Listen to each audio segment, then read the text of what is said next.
What's up, guys? Welcome back to Over the Net. How have you been? I haven't posted in a while, but we have some breaking news. So the party man, Mr. Nick Kyrgios, is currently suspended from competing in professional tennis because he popped for that Peruvian nose candy. So he came positive for a cocaine test, and he put out a statement, which I'll go over now. But he put out a statement as soon as he found out, I guess. And what he said is, I wanted you to hear this from me first. I recently failed a drug test in Mallorca after testing positive for cocaine. I made a huge mistake and I take full responsibility for it. I'm sorry to my fans, my family, my sponsors, and everyone close to me. Above all, I'm sorry to the kids who follow me. I know the example this sets and I'm deeply disappointed in myself.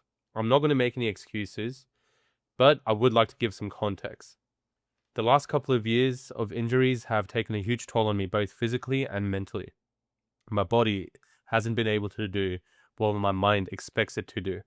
And coming to terms with being near the end of my career has been harder than I ever imagined.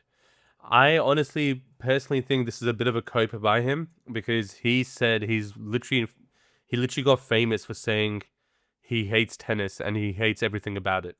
And the whole reason why people were following him at the start of his career was, oh my god, this guy's so talented and he's so good, and he literally does not even like the sport or trains. So I don't know if he's just using that as an excuse now, just for what happened. But let's continue. So there's another half for the statement where he says, I've always said I didn't choose tennis, tennis chose me, but letting go of something that has been my whole life is one of the hardest things I've ever had to face. That actually makes sense. So, what I was just saying before, it actually does make sense. It's just been a part of his life for so long, his entire life, basically. And he continues, at times I felt helpless and alone. None of that excuses what I did. However, the good news is that this has given me a wake up call. For the next 28 days, I'll be stepping away from social media and public life while I focus on getting myself right. I'd ask that people respect my privacy during that time, and most importantly, the privacy of my family. I'm sorry. I'll do the work and come back better, Nick. For me, I don't want to kick a man while he's down, obviously, and I don't. I don't want to give out my opinion, but for me, it's funny when he says. For me personally, anyway, it's just funny when he says, "I'd ask that people respect my privacy during that time." I'm all for that, but when other tennis players have popped or when there's been contaminated supplements or whatever, he's been the furthest person from giving them respect. If you just go on his Twitter and just search for the word clean on his Twitter, he has dozens, if not hundreds, of tweets going off at Sinner, going off at Iga, going off at Halep, going off at a bunch of people. And speaking of Halep, when she popped in, I think it was 2023, and this is the statement he made. He tweeted, not really. I run on banana and Coca-Cola in 5-set battles. And my record and then speaks for itself. Maybe players should stop taking shady shit. Laughing face. Look at yourself in the mirror. And at the end of the day, look at yourself at the mirror at the end of the day and say, yup, I did it right. Not hard. So, I don't know. So, that was his statement for when Halep popped. And she's a WTA player. He's an ATP player. There was no real need for him to kick her while she was down. And speaking of Halep, a lot of people, thousands of people, hundreds of thousands of people were commenting and tagging Halep and Sinner and Iga, saying this guy has been giving you guys so much trash for the last few years. Now look, he's finally he's in the hot seat. And I think Halep was very, I'll show you her statement. I think she was incredibly mature and she was oozing just being a champion. Do you know what I mean? Her statement was simple. It was never kick someone when they're down. Life has a strange way of changing positions, and an even stranger way of revealing the difference between an accident and a choice. Ooh, she did burn Nick. She did burn good old Nicholas with that. I'll just read that again. And an even stranger way of revealing the difference between an accident and a choice. So what she's saying is she popped by accident because she had a contaminated supplement, which can happen to literally anyone. It can literally happen to any single person on the planet who takes any supplements. She's saying there's a difference between that and a choice. He chose to do coke literally mid-tournament. Or like, he knew he's in Mallorca for a tournament. If he literally just didn't do anything leading up, he would have been fine. Or during the tournament. As soon as he like lost, and when he left Mallorca, if he did coke, I don't think it would matter, because it's like not in competition unless he was going to be in like another tournament. But it was his choice. And this is a bit of discourse just online. So this Twitter account, it's like a Novak Djokovic stan account. This guy's like 60, but he literally talks about Novak like a politician. It's a bit insane. But ever since Nick and Novak became best friends, he's become the biggest Kyrgios fan. So what he said yesterday is, I stand with Nick Kyrgios.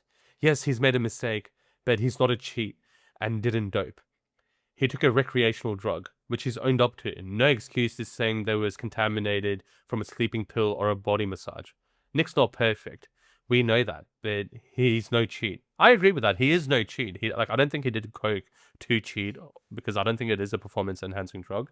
But it is classified as a PED. But yeah. But do you see the shade that Pabi G is throwing at Sinner? No excuses saying he was contaminated from a sleeping pill or from a body massage. Because famously, Jannik Sinner popped because his physiotherapist gave him a massage, and whatever cream the physiotherapist used had like whatever PED he popped for. So, like, Pabi G is just a moron in my opinion. And then this is what like another person replied. He said, "I don't give a fuck, Pabi G. He's been an awful ambassador for the sport, and an even worse role model to kids for 10 plus years now.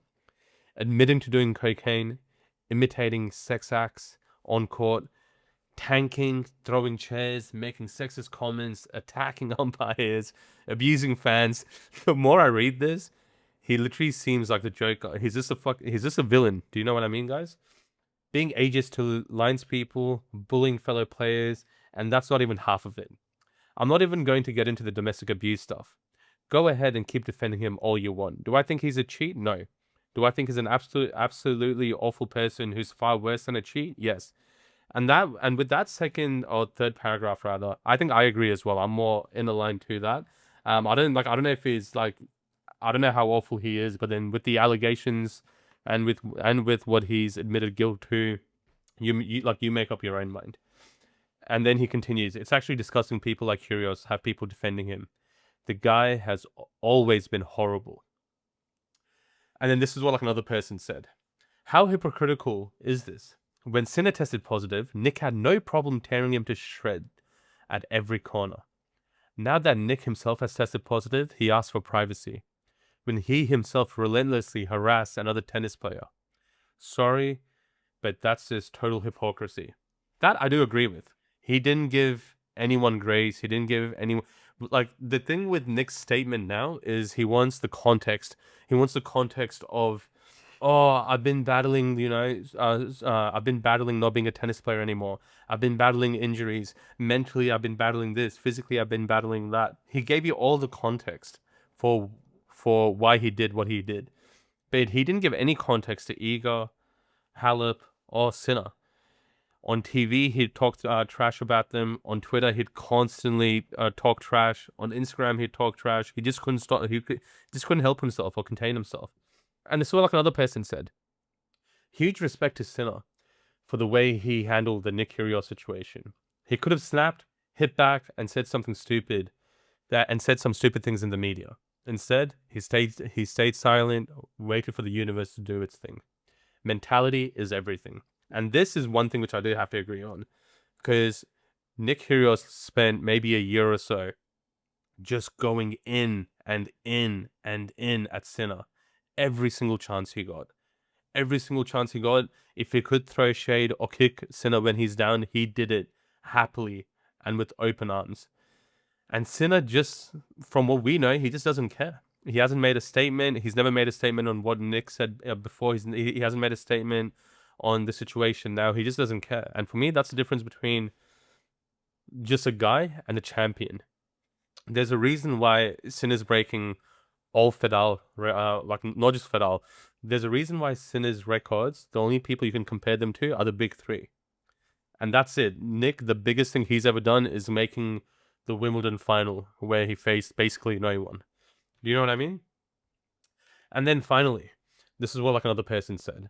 He said he's stepping away from social media and public life. He couldn't stop having a go at Jannik Sinner and Iga when they were suspended, yet he acted like a judge and jury. No respect for this dude. Quote, sorry for all the fans. Quote, end quote. More surprised to hear that he has fans, to be honest. I agree with that as well. Like, I don't think a lot of tennis fans are fans of him. I'm sure that there are.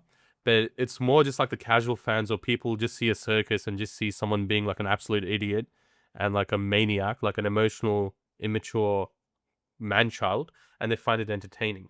And that's what I think it is. And finally, I'm just going to play you something which Andy Roddick had said on his podcast, I think about a year ago.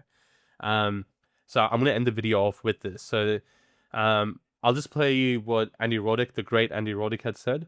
And I want you guys to give me your opinion. Is Nick a cheat? Is he not a cheat? What should happen? Is his career over? It's most likely over. He's been injured for the last couple of years. And I think it's over. So let me know what you think down below. And stay tuned for a documentary next week. And subscribe to the channel for everything tennis related. Breaking news, drama, scandals, everything.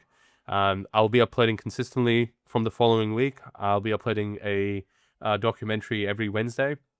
So stay tuned for that. But I'm just going to end it. I'm just going to end this video with the great Andy Roddick. Take care. Catch you on the next one.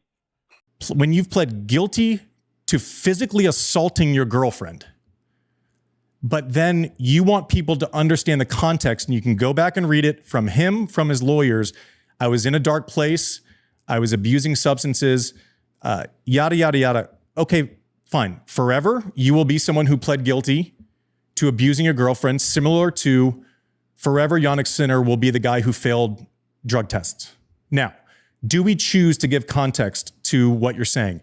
Now, I don't know. Like, I still think there's no point in any moment in my life where I would cross that barrier, but you wanted people to understand your moment in time in life that didn't make this acceptable, but at least maybe say, this isn't who I am. This isn't what I do. I am, I'm not an abuser, even though I'm guilty of abuse. Even though I pled guilty of abuse. Okay. So then you have this long, and it's all documented. You can Google all of this. You have this thing where it's like, I was, with the internet and the abuse I took on it, I had real mental issues with it, with the bullying online and the media coming for me and all this stuff. And yet, what are you doing? There's not a moment that goes by in the comment section of Świątek, Sinner, accusing me of using steroids. And yet you want people to understand that you were in a dark place because of online bullying. It's just hypocritical. It's purely hypocritical.